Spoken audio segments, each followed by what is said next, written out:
Israel और Hamas युद्ध से लेकर एक बड़ी अपडेट सामने आई है, जो कि हम इसी वीडियो में कवर करेंगे। पर सबसे पहले प्लीज आप हमारे चैनल को सब्सक्राइब कर लीजिए, ताकि आप तक इस तरह की जो वीडियो है वो लगातार पहुंचती रहे। तो चलिए बढ़ते हैं अपनी खबर की तरफ। आपको याद ही होगा, जब से अमेरिका में डोनाल्ड ट्रंप की सरकार आई है, उन्होंने अलग अलग मंचों से ये वादा किया है और इस पर जोर दिया है कि वो हमास और इसराइल का जो युद्ध है उसे पूरी तरीके से रोक देंगे, और कई बार इसके लिए उन्होंने प्रयास भी किया है। ट्रंप प्रशासन ने कई बार इसराइल और हमास दोनों से चर्चा की है युद्ध विराम को लेकर, और कई बार धमकी भी दी है कि आप तत्काल प्रभाव से इस युद्ध विराम को रोकें। पर दोनों में से कोई भी पीछे हटने को तैयार नहीं, ना ही हमास और ना ही इसराइल। और इसराइल का तो बनता भी है कि वो पीछे ना हटे, क्योंकि इसराइल के अभी भी 250 के करीब बंधक जो हैं वो हमास के पास हैं, तो इसराइल के पीछे हटने का सवाल ही नहीं बनता। पर फिर भी अमेरिका लगातार इसराइल और हमास पर दबाव बना रहा था, और इसी दबाव का असर अब दिखने लगा है। कल ही एक खबर निकल कर आई है कि अमेरिका के दबाव में हमास ने युद्ध विराम को लेकर सहमति जताई है, और हमास के अधिकारियों ने कहा है कि हम युद्ध विराम को बिल्कुल तैयार हैं। साथ ही अमेरिका ने जो युद्ध विराम के लिए हमास से कहा है उस पर पूरी तरीके से विचार करेंगे। पर इस युद्ध विराम को के लिए हमास ने कुछ शर्तें रखी हैं। जैसे हमास ने कहा है कि ये जो युद्ध विराम हम चाहते हैं वो 70 दिनों का चाहते हैं। 70 दिन तक कोई भी इजरायली जो फोर्सेस है वो फिलिस्तीन पर या गाजा पर अटैक नहीं करेगी। साथ ही इन 70 दिनों में 10 जो बंधक हैं इसराइल के वो हमास रिलीज करेगा। पर आपको क्या लगता है, इसराइल इस समझौते को मानेगा? जी नहीं।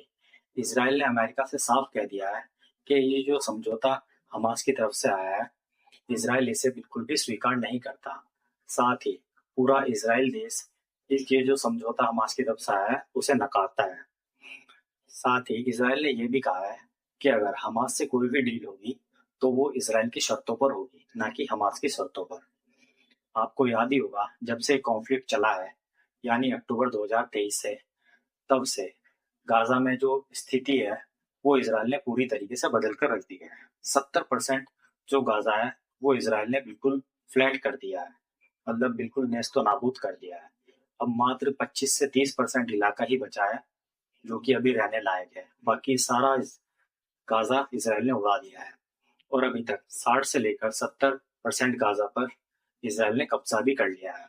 और गाजा पर इसराइल का जो कब्जा है वो अब छूटने का नाम नहीं लेगा, और इसराइल ने साफ कर दिया है कि इसराइल हमास के खात्मे तक नहीं रुकेगा। साथ ही इसराइल ने यह भी कहा कि इसराइल एक शर्त पर ये जो सीज फायर उसे मानने को तैयार है। शर्त ये होगी कि हमास गाजा से जाएगा, और जो इसराइल के नागरिक हैं हमास के कब्जे में 250 के करीब, हमास उन्हें तत्काल रूप से छोड़ देगा। तब जाकर इसराइल जो है गाजा में हमले रुकेगा। पर क्या हमास इसके लिए तैयार होगा? बिल्कुल भी नहीं। बल्कि हमास लगातार इसराइल पर रॉकेट हमले कर रहा है। उसके जवाब में इसराइल भी गाजा और जो उसके आसपास के इलाके हैं उन पर धनाधन रॉकेट और अपने फाइटर जेट से बम बरसा रहा है, और इसमें कई फिलिस्तीनी नागरिक भी मारे गए हैं।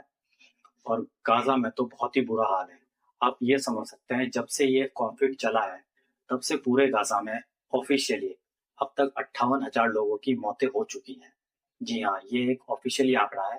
अनऑफिशियली तो कुछ लोग कहते हैं कि ये आंकड़ा 1 लाख तक है।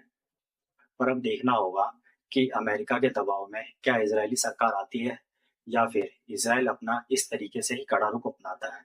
क्योंकि बीते एक सप्ताह में भी इसराइल के हमलों में 500 से ज्यादा लोग मारे जा चुके हैं, और अब जो वेस्टर्न देश है वो भी इसराइल का खुलकर विरोध कर रहे हैं।